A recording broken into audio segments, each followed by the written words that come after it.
I'm at the stage for next year. If I tried you twice and you didn't work, I'm getting rid of you.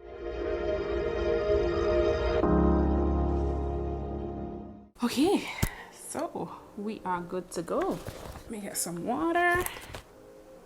Hey my lovelies, welcome back to my channel where I break down the fundamentals of my hair care. Now I hope that everyone had a really good Christmas or had a really good holiday period. It is my final video for this year 2021 and I just wanted to come and share with you my hair journey in a year. What has happened, the good, the bad, ugly, and just touch a little bit on what I plan to do next year. But I'm gonna do a whole dedicated video come next year about any changes that I would have incorporated into my hair regimen. But this video is just all about my reflection. Things that I know that I did wrongly and things that I know that I can do a lot better, but also things that I know just I have to stop doing. I have to stop doing because it's not benefiting my hair. So of course, one thing that I do good, and I'm very proud to say that I do it very well, is I document my hair regimen. So I'll be incorporating a lot of pictures, possibly some video footage, just to show you exactly what I mean and to just provide evidence or proof so you can see what it is that I'm referring to. So if you want to see what I got up to this year in a nutshell, then just keep on watching. Girl, subscribe to my channel. What are you waiting for? You've been watching my videos regularly. Just hit the subscribe button. It's free. It's free.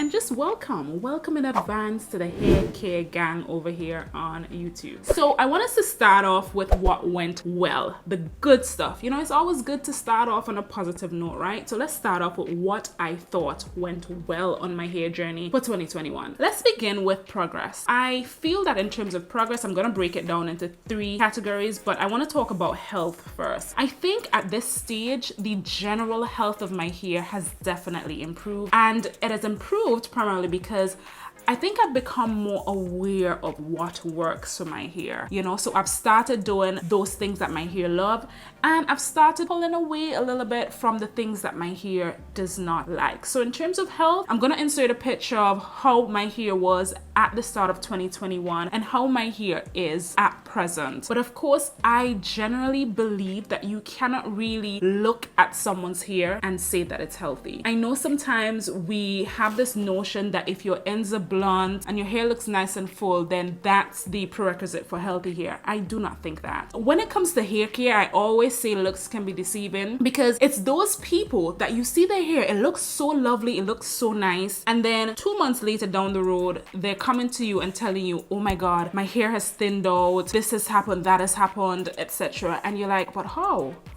How did that happen when a few months ago you were right here? So in my view, healthy hair cannot be determined by a picture, but I'm gonna put up a picture anyway so that you can just see, at least see the physical aspects of how my hair was. But in terms of general health, I think I've experienced less breakage along the year. So it started off, I was breaking, I was shedding, not excessively, but I think at this point it's manageable, definitely manageable, and it has definitely reduced. Now, if you've been following my channel, you know that the left side of my hair is a problem. Girl, it's a huge it's a huge problem, right? And I can definitely see progress in that area. So a few months ago, the left side of my hair was super duper thin and it just looked sparse. You know, it looked it didn't look right. But at the end of the day, my hair was long, right? It looked really nice. There were times I could just camouflage it, you know, put it in a bun or have it curly, because there were times when I wore my hair curly and it looked full and healthy. But from the time I straightened it out, you got to see that that left-hand side just really needed some work. And of course, for me, not liking those sort of looks, I don't like my ends to look jacked up, I ended up having to cut my hair. And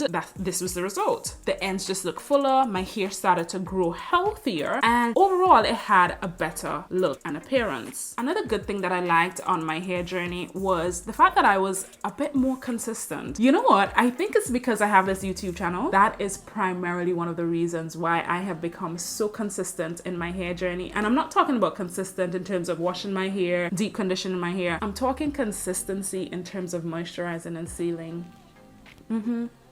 Because I know that many of us, we have no problems washing our hair and deep conditioning, but this moisturizing and sealing thing when you get home from work and you're so tired and you're so lazy and you just want to just go in your bed and sleep, That is a thing that I think I have been so consistent with, and that has really helped with the progress of my hair. So kudos to you guys for kind of keeping me in check. Those of you here, those of you on Instagram, just the encouragement that I get from you guys, it gives me that sort of motivation to remain consistent. So I'm really happy with the progress in that area. And lastly, in terms of like progress, I'm going to talk about growth. So I don't think my hair has, well, I don't think I've retained as much length as I hoped for, because you guys know I ended up cutting my hair several times. I think I did I did one main cut, but I did a few trims throughout the year. And so I just didn't notice the length retention in my hair, but I'll put up some pictures and you tell whether or not I have retained some length or whether or not my hair is pretty much at the same place as where I started in January. That's a bit,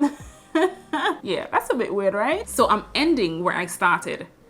But the good thing is I'm ending on healthier hair. So that's the plus. So the second thing that I absolutely loved about my hair journey this year was the fact that I took risks. And I'm not a risk person. I am very, what do they call it? Risk averse. I run from taking risks, because I'm very calculated with a lot of things that I do. I sit and I think about everything. So for me to take risks, but I've tried so many new products this year, and some of them I really loved. Some of them have now become staples within my hair regimen. But then I tried products that just messed up my hair, like just completely dried out my hair, made my hair hard and brittle. You know, that's all part of the process, because sometimes you just don't know what will work for you unless you try it, right? So I'm happy that I took those risks, because out of those risks, I have a few products that are considered my all-time favorite and just will form the basis of my hair regimen going into 2022. I not only took risks with hair products, but I became a little bit more experimental with hairstyles. I was doing a lot more than I'm accustomed to. Normally my hair is in a bun, not a parted bun, just a bun, just brushed back. And I said I wanted to do a little bit more. And of course I'm doing a little bit more because why?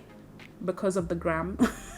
It's because of the gram. It's because of the TikTok. It's because of the YouTube. Being out there, it's given me a little bit more inspo to do things a little differently. And so I've started doing different hairstyles, and I quite like them. So of course, most recently I started wearing headband wigs. Well, I just have one, but I did a lot of twist outs. Like, twist outs have now become my favorite low manipulative hairstyle. I did a few braid outs early in the year, but I just didn't think that they turned out right, and they kept giving me inconsistent results all the time. So I just stuck with what I could do and what seemed easier for me and what gave me the most consistent results, which were twist outs. So I wore a lot of twist outs. I also incorporated quite a bit of hair accessories into my regimen, and these have just been adding, you know, a little extra oomph to my hair, and I quite like it. Makes me look a little dressed up, makes me look a little dolled up sometimes when my hair just looks really basic.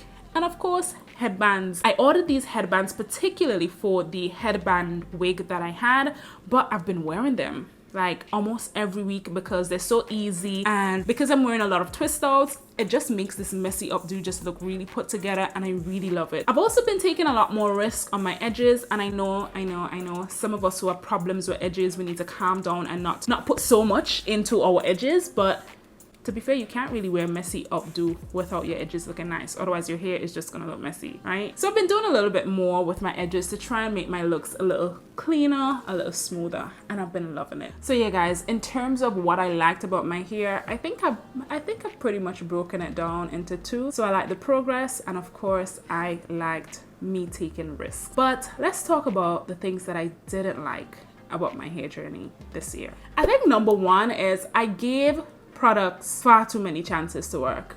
There were some products I tried them once or twice and I was like, okay, it's all right. My hair feels a bit odd, but let's try it again. Like, I'm at the stage for next year. If I tried you twice and you didn't work, I'm getting rid of you. And so I ended up this year getting rid of a few products because I gave them way too many chances and they did more harm to my hair than good. So what I also didn't like about my hair this year is that because of products, and yes, products can do so much wonders for your hair, but if you're not using the right products, girl, the dryness and the breakage, the dry scalp, and I think I explained it in a few videos where I spoke about, you know, how I moisturize my hair when my hair is like extremely dry, or how I care for my dry scalp, or what I do while I'm stretching my relaxer, etc., to maintain some softness to my new growth. But I guess it's all part of the process. Like, your hair is never going to be moisturized all the time. You're never gonna have instances where you have no breakage and no shedding. Like, we're human. We're human, so these things happen. But what we want to try to do is to minimize the occurrence of them happening. And I found that there were too many instances where my hair got dry because I kept using products that were just not made for my hair. So that's something, again, that I'm a bit worried about when I'm going into 2022. And lastly, what I didn't particularly like was my stretching. I think there were some stretches that were good, but there were at least 2 stretches this year that I just did not like. And of course, my most recent stretch, I'll leave the link someplace above, wherever, I'll leave the link. But you see, like, my hair just became really, really angry and upset at me stretching it for extended periods. And even when I had it in the braids, you know, my hair just didn't like that either. There were lots of things that my hair just couldn't tolerate. I kept pushing my hair beyond its limits, and it just, of course, did not reward me for it. It just told me, hey, what are you doing? Do the things that you know that I like. Stop trying to do everything to your hair. So yeah, guys, that was my hair journey in a nutshell. Of course, I think there was more good than bad. Your hair journey, my hair journey, is gonna be filled with a lot of ups and downs. We know this. We're gonna smile, we're gonna laugh, but there are times when we're gonna feel like we want to cry or we just want to give up. But that's the journey altogether, right? The highs and the lows, we have to embrace those. So going into 2022, I'm on a high note because now I've figured out what I need to do to maintain and keep my hair in a healthy state, and also to get my hair healthier, because 2022 is all about healthier hair. And I've been saying I'm tired of my hair being this length. I want longer hair, and if I'm to get longer, healthier hair, then there are things that I'm gonna have to do. Until next year, guys, thank you so much again for watching today's video. If you haven't yet already, of course, hit the subscribe button, hit the like button, share this video with a friend, girl, and tell a friend to stop over on DenaJ's channel. We're trying to upload videos almost every single Sunday. I'm not gonna say until next week Sunday because I'm gonna take a little bit of a break, so you'll see me a few Sundays from today. But in case you've missed any of my videos, playlists, quite a few playlists, so just catch up on my videos until I see you in the new year. All right, guys, so take care. Bye.